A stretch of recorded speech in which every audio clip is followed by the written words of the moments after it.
Alright, so apparently I don't get a lot of people who play this game. This game is essentially Smash, but made for competitive play.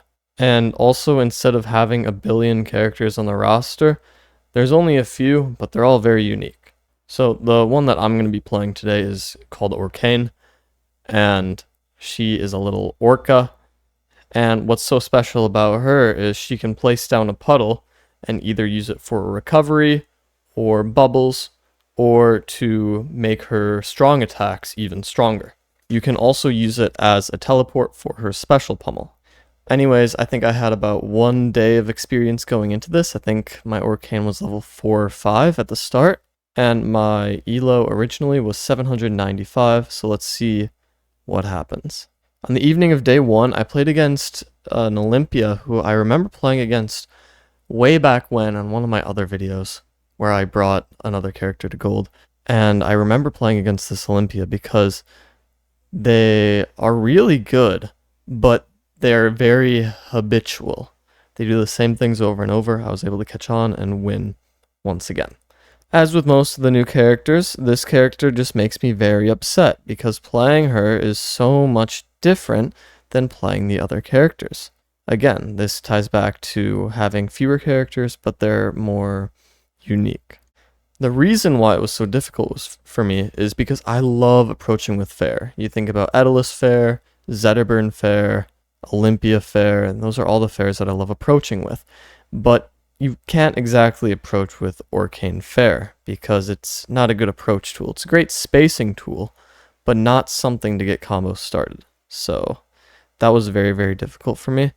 And another thing that was very difficult for me was turnaround back air. Turnaround back air is absolutely something you need to do with Orcane. It is essential to playing with her well. To the extent that you need to use turnaround back air with Orcane, no other character compares. Because fair and bear are so different, you need to learn turnaround back air. And it's just a challenging tech to learn. The only character that even comes close to having completely different fairs and bears is Forsburn, which I did get to gold, so I did have a little bit of experience doing turnaround back air, but with Forsburn, I didn't really use turnaround back air a whole bunch. Anyways, Orcane's movement is super slick. I love moving around with her, but again, approaching with fair was really difficult. My ending elo was 804 on the evening of day 1. But by the end of day 1, on the night of day 1, I ended with an elo of 798. I lost because I forgot to place down Puddle. Puddle is vital for recovering with this character because without it, your recovery options are more limited. For example, you could put Puddle on one side of the stage, and if an opponent wants to edgeguard you on the other side, puddling is a great recovery tool. Just kind of let me get out of here, and I won't deal with any edgeguarding scenarios today. On the afternoon of day 2, I hit an elo of 811, and I have no notes. On the evening of day 2, I played against this Claren who I play against a lot, and they're around 1,000. And I do consistently pretty well with this guy. I don't beat him up, but I have about a 65% chance of winning. And with this character, I would say those odds are about right. I lost the first game on purpose because it picked random for me, because I was washing dishes. But after that, I won the game after, and then he got the run back, and that was the set. And about this guy, him and I played a lot when I was doing my Edalus video, and he got so tilted because he kept on losing to Edalus as Claren, which is kind of embarrassing if I'm going to be honest, because that matchup is horrendous for Edalus. So it always just feels a little bit good to beat that Claren. But enough hating, his Claren is nice though. My elo on the evening of day 2 was 823. By the way, gold is 900. On the night of day 2, I thought that Orcane was finally getting easier, and I was getting past the frustration stage. I was learning how to play Orcane effectively, and I ended with an elo of 876, so maybe it doesn't take as long as I thought it would initially. And initially I thought it would take about 10 days. We'll see. On the afternoon of day 3, I got a nice little clip on the first stock of the second game, and now I'm only a couple of games away with an elo of 887.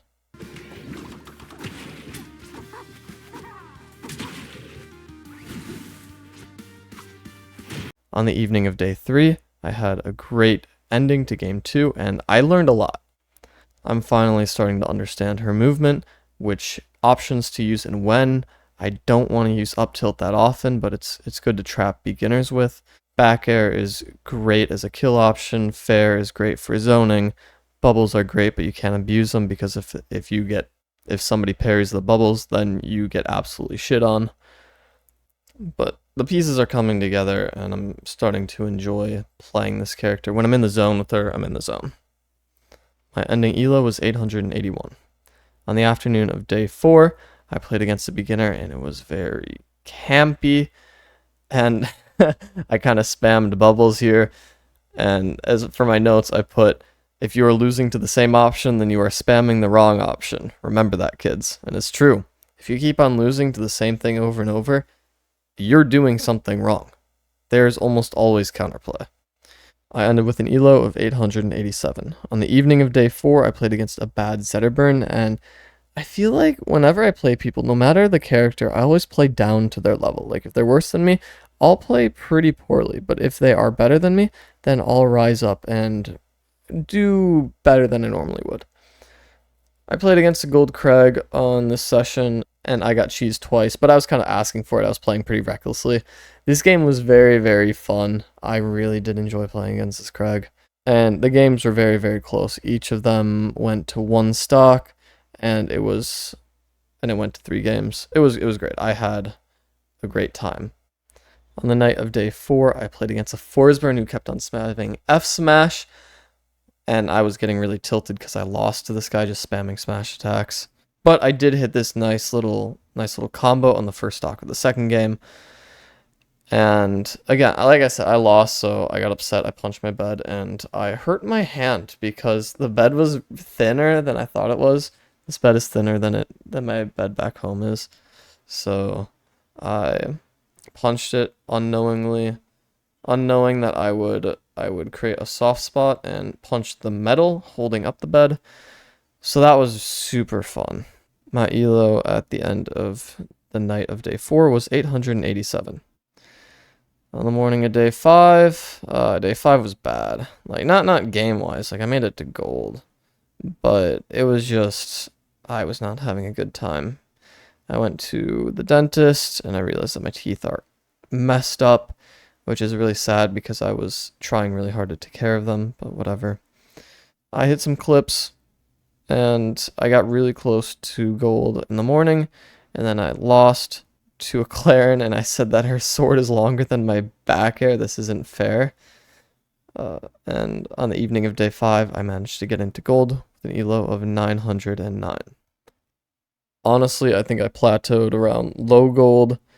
Well, I don't want to say I plateaued around low gold. I mean, like, my natural skill was probably at 870 before I started playing this character, and by the end it was probably 920, if I had to guess. But either way, this character is good. She has some stuff, but it's playing at a top level with her is very difficult. Very fun character, great movement options, great mix-up potential. Not for me. The fact that I can't spam fair and neutral is something that I don't like. But I'm sure if I get better with her, then she'll just get more and more fun. Kind of like Maple. Thank you guys for watching. Have a great day. Subscribe so I can hit 1,000 subs and turn off ads for everybody. Bye-bye.